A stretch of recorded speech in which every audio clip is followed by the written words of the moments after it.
Los protagonistas de las noticias en la línea. Le damos la bienvenida en Antioquia Amanece el legado a Aura Marleni Arcila es concejal de la ciudad de Medellín del Partido Liberal y la saludamos a esta hora en Antioquia Amanece el legado. Concejal, muy buenos días. La saluda todo un departamento. ¿Cómo está? Muy buenos días, Elkin, y a todos sus oyentes. Muchas gracias por hacer este contacto conmigo. A usted por recibir la invitación. Cuéntenos cómo fue el tema ayer y lo estamos explicando a nuestros oyentes, televidentes y cibernautas en torno a la actualización del salario para alcalde, personero y contralor cuando, por ejemplo, don Julio González Villa decía no, que se le actualice o se le aumente al contralor y al personero, al alcalde no, pero esto no se puede. ¿Cómo fue el tema? ¿Qué nos puede explicar sobre esta situación que, mire, hasta políticamente permeó una actualización salarial? No, yo creo que el alcalde es un empleado público, todos los empleados públicos o privados tienen derecho a que se le actualice el salario, a que se le reconozca también la diferencia por el costo de la vida.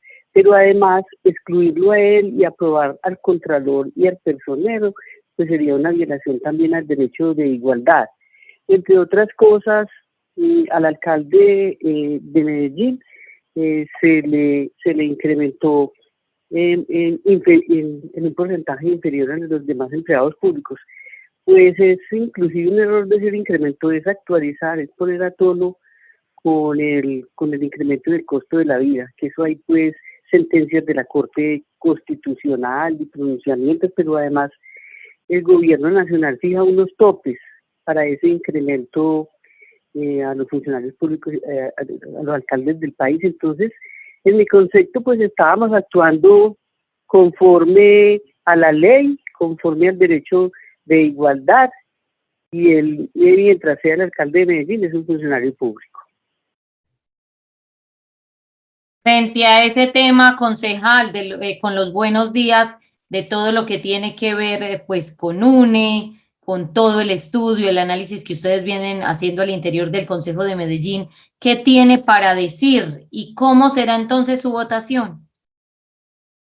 Mire, con respecto a la venta de la autorización que está solicitando el alcalde y empresas públicas de Medellín al Consejo de Medellín, que ya lleva esta discusión más de un año, aunque aparentemente sea un proyecto de acuerdo nuevo. Ustedes saben y la ciudadanía sabe que el anterior proyecto de acuerdo fue negado en primer debate y fue apelado por un concejal Carlos Romero, como miembro de la Comisión Primera, pero hubo una duda de tipo legal, una incertidumbre jurídica en cuanto al cumplimiento de los términos, y la administración municipal prefirió volverlo a presentar. Entonces, el proyecto que hoy está en discusión es un proyecto que, a diferencia del título, es un proyecto prácticamente de fondo igual a como terminó el anterior proyecto de acuerdo, que ya habíamos hecho unas modificaciones, entre otras cosas, la destinación de los recursos al plan de inversiones de empresas públicas de Medellín, y que se manejarían unas cuentas de destinación especiales o recursos para poder que tenga un control político por parte del Consejo y de las propias auditorías y revisorías fiscales de empresas, la revisoría fiscal de empresas públicas de Medellín. Yo creo que si esta discusión en primer debate, que se dará martes o miércoles de la semana entrante, priman los criterios técnicos, debería ser aprobado. Yo creo que la reunión que hicimos antier, una reunión privada en empresas públicas de Medellín, donde asistimos los 21 concejales y donde se nos mostró la cláusula de protección al patrimonio público, percibí que generó tranquilidad en todos los concejales, generó confianza alrededor de los informes que nos ha entregado con respecto a esta cláusula en empresas públicas de Medellín en el Consejo. Entonces, bueno, no hay que desconocer que en esto también hay criterios de tipo ideológico y político, y los criterios técnicos que es la que yo estoy haciendo el llamado. Concejal, Yo voy a precisamente. votar positivo, por supuesto, sí. Claro que sí.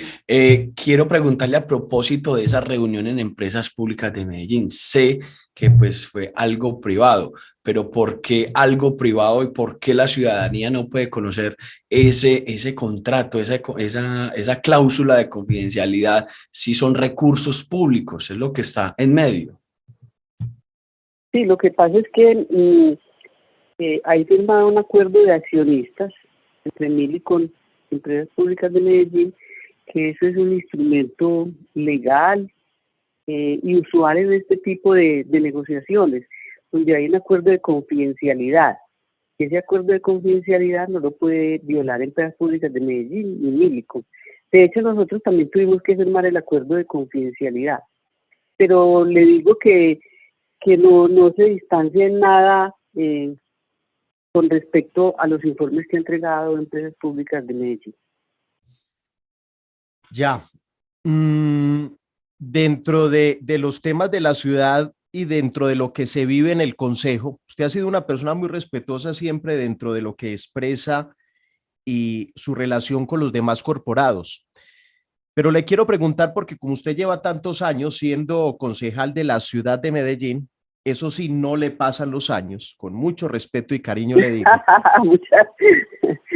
¿Usted qué piensa que en la actualidad en este consejo se cambie tanto concejal, que el uno renuncia como candidato a la alcaldía, que el otro renuncia al partido, que el otro se va, que viene otro, que va a candidato? Esto no le quita como estabilidad y seriedad al consejo de la ciudad, usted que lleva tanto tiempo. Si realmente una rotación de prácticamente el 40% y falta ver que no se ve más en lo que resta del periodo, yo nunca la había visto. Y eso definitivamente no es conveniente para la institución, para el consejo mismo y para la dinámica que llevamos todos los concejales, porque cada que lleva un nuevo concejal, pues por supuesto que tiene que haber un proceso de adaptación, de conocimiento, de relacionamiento, de compartir, digamos, experiencias y lo aprendido. Pues no es también saludable que, por supuesto, lleguen concejales nuevos y que, como yo siempre he dicho, en el Consejo de Medellín haya una adecuada combinación, no solamente generacional, sino también de género. Pero estos cambios y tantos, digamos, a mitad del camino no son para nada convenientes. Y usted tiene toda la razón en ese sentido. Pues seriedad, no creo que le quite seriedad, porque eso es producto pues de ejercicio de derechos y también de mandatos legales, pero sí es totalmente inconveniente para la dinámica del Consejo de Medellín. ¿Usted todavía hace parte de la mesa directiva de la Universidad de Medellín? Sí, de la conciliatura, claro que sí. ¿Y cómo le ha ido a este rector, a Federico Restrepo, entendiendo que ha sido una persona más de términos políticos y de puestos públicos, por lo menos en EPM y demás? No, pues yo tengo grandes diferencias con su gestión. Creo que por primera vez la Universidad de Medellín ya lleva bastante, está entrando a una tendencia de pérdidas operacionales que en 20 años no habíamos visto, y tengo muchas diferencias de criterio con respecto al ejercicio académico y administrativo, pero bueno, esperemos que va sucediendo. Concejal, a propósito de que pues se inicia una recta final de año y 5 meses aproximadamente de la administración municipal, ¿usted cómo lo califica? La gestión del alcalde Daniel Quintero, la administración municipal como tal, su gabinete, ¿cómo lo califica usted desde el Consejo de Medellín? Mire, esta administración ha sido definitivamente disruptiva. Yo desde el principio pues manifesté mi preocupación, invité al diálogo con el sector privado. Creo que se debería trabajar en ese sentido. Hay razones que ha explicado el alcalde de Medellín. Hay ejecuciones muy importantes del alcalde de Medellín, como el logro con el metro ligero de la 80. Ustedes saben que a Medellín le había tocado construir su sistema masivo con la presión fiscal a los ciudadanos y el logro de la cofinanciación del 70%, creo que ninguno lo debemos desconocer. Periodos anteriores yo siempre reclamaba que por qué a Barranquilla, que por qué a Cali, que por qué a Bogotá y que por qué a Medellín no. Entonces, eso para mí es uno de los logros más importantes a resaltar. Hay una división muy grande y hay una radicalización de posiciones, no solamente en el Consejo y en la ciudad. El tiempo dirá que no deja reconocer tampoco lo bueno. Concejal, finalmente por mi parte, ¿en qué quedó el proceso finalmente de su pérdida de investidura? Que porque un hermano suyo trabajaba en el IDEA, que entonces usted no podía ocupar la curul.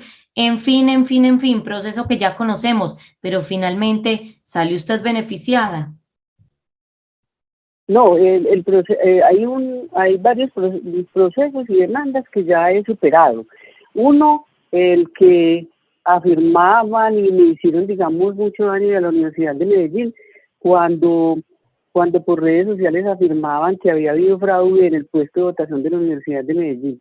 Pues esa sentencia ya está en definitivo y el propio Consejo de Estado dijo que había constatado, revisado y que no había encontrado en absoluto ningún indicio de irregularidad en ese puesto de votación ni un patrón de fraude. Entonces, de manera pues que esa me dejó muy satisfecha, aunque usted sabe que siempre la difamación tiene una cobertura mucho más alta que ya la exoneración, pero yo siempre tuve una tranquilidad de conciencia y la tengo en todos los sentidos. El otro está hay otra demanda en el Consejo de Estado que ahora en junio pues está en trámite. Ahora en junio salió lo que llaman una sentencia de unificación de la Corte Constitucional, donde se dice que la inhabilidad por parentesco para la pérdida de investidura tiene que tener un análisis subjetivo, es decir, la autoridad tiene que demostrar cómo, en este caso, el hermano mío que ocupaba un cargo en el IDEA ayudó a que yo fuera elegida concejal de Medellín, cómo incidió electoralmente. Y miren, yo tengo una esperanza muy objetiva en que esa demanda también la supero, porque miren ustedes, la prueba que aportaron fue un contrato que el hermano mío firmó cuando estaba en el IDEA para hacerle un préstamo a terminales de transporte, a terminales. Eso es una autorización de un préstamo, como un préstamo que si hace de una entidad a otra puede incidir para que yo hubiera sido elegido. Pero además, comparamos las dos elecciones, yo rebajé un poco la votación en la última elección con respecto a la anterior. Pero otro caso, ese contrato fue firmado en el 2020, ese préstamo, y en el 2020 yo estaba elegida. Entonces, ¿cómo se supone que ese ejercicio de esa función de un hermano mío en el departamento de Antioquia hubiera incidido para que yo hubiera sido reelegida?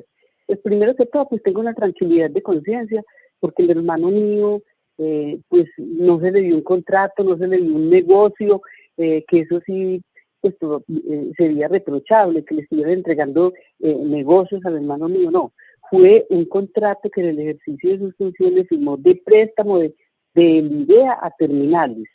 Entonces tengo tranquilidad de conciencia y una esperanza muy objetiva que voy a superar también el tema. Pues concejal, muchas gracias por estar en Antioquia Amanece Legado, por regalarnos unos minutos precisamente hablando sobre la actualidad del Consejo de Medellín, su actualidad política y pa'lante. Y muchas gracias por estar con nosotros. A ustedes, muy amables por tenerme en cuenta siempre. Un agradecimiento infinito. Gracias.